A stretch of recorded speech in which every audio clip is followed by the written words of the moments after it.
Hi, it's Lulu from Gut Feeling Holistic Health, and I have a question for you.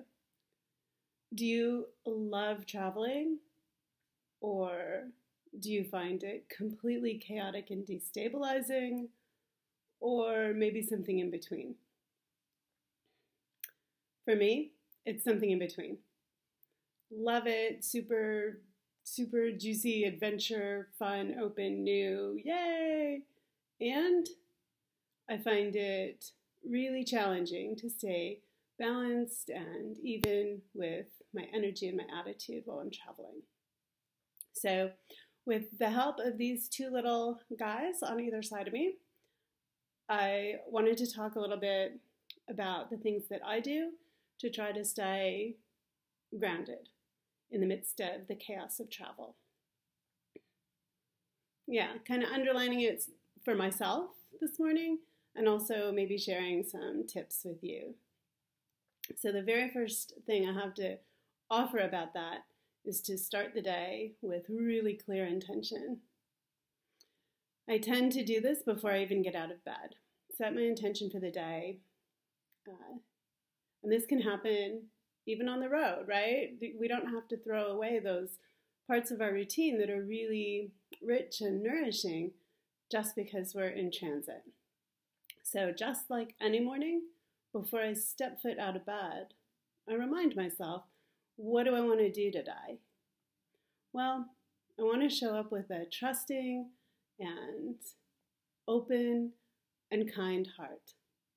I want to say yes to what the universe unfolds in front of me today. And it's guaranteed to be something different than what I'm expecting in the midst of travel. But grounding into that intention is a helpful way to start. I stay on routine as much as possible. So I don't give up my meditation. I don't opt out on the excuse that, oh, it was too crazy. Oh, I couldn't sit. Sure, some travel days are so packed and so hectic that maybe I don't meditate that day. But most days, because it's part of my intention every day to do it, I can find at least a few minutes for meditation. Maybe it's when my partner hops into the shower and I just grab it. I'm like, 5 minutes? That's it. Timer on. I'm going to ground into my body and into my breath. Sometimes the only minute I might find is when I'm in the shower. When it's like, okay, water meditation. What is this moment like? Can I really fully be present right here, right now, feeling the droplets of water and not zoning out on the things that I'm thinking in my mind? So even if it's just that, a couple of minutes to stay on point with my intention to practice meditation daily. I do the same thing with food. I stay on point with my intention to eat in a way that is supportive of this body and my well-being, and definitely of my gut health, because that can get so dicey on the road. Digestion can be a challenge. So I am looking vigilantly for the veggies that I know are going to be nourishing for me, the plant-based proteins. I make special orders in restaurants. I stop in a grocery store anytime we're going to be somewhere longer than a night. Stop in, get some staples that I can eat and have with me and rely on to help me feel good. And then I have more leeway to enjoy some of the special treats of travel. Like, okay, did you know that Melbourne has a whole street of cakes? It's called Auckland Street, Auckland Avenue. It's a whole row of old-fashioned European cake shops. Oh my goodness, so beautiful. And yeah, I had a cake because I had made sane choices the rest of the day, and I didn't have a whole cake. I had a piece of a cake this time. But I'd made sane choices the rest of the day, so I was able to really enjoy that and not beat myself up for it and not feel crap about it in the morning just because I felt so yucky, right? Balance, but being vigilant about getting in the bits of my food routine that I know will be supportive.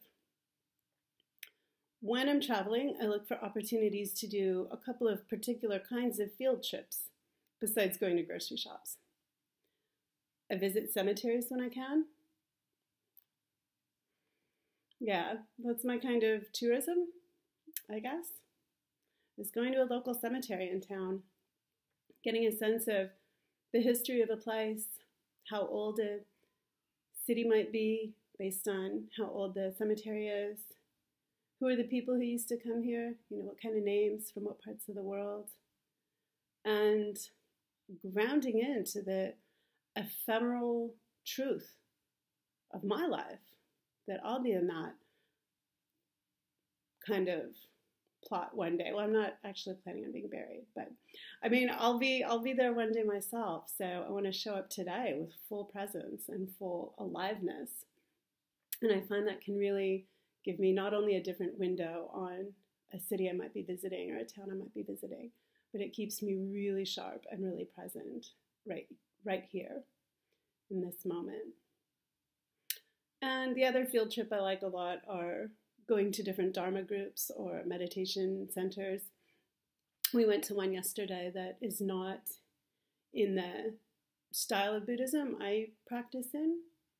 And yet it was so sweet to come into a welcoming and warm meditation group, to practice with the rain coming down all around us and the lights inside and the coziness inside, and just to feel welcomed into the Dharma and into the Sangha in a new city, to chat with some people and make some connections that maybe we'll follow up on in the future. Such an intimate and lovely way to get a sense of who is here in this place that I'm visiting, and where is the truth for me, because the truth for me is right in each moment, in each breath, in that way that the Dharma gives us of always being at home, no matter where we are. So the final thought I have about all of this is the importance of being kind and being flexible whilst traveling. All of these good intentions might be out the window on a given day. I might not have time for any of it. I might eat total crap all day.